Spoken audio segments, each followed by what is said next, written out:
Open up your Instagram app on your smartphone. Make sure you're logged into your account.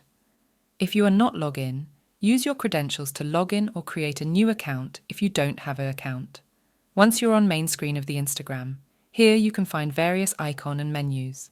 Look for Inbox tab in the top right corner, which is represented by a messenger icon. Tap on it.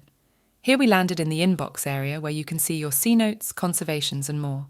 To see other people's notes, simply tap on their profile under the notes section.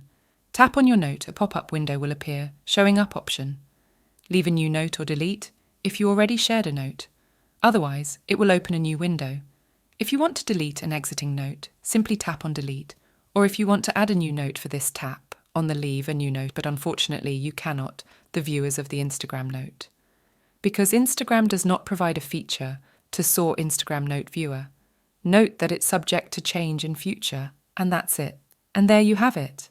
If you find this video helpful, don't forget to subscribe to our channel for more tutorials. Thanks for watching.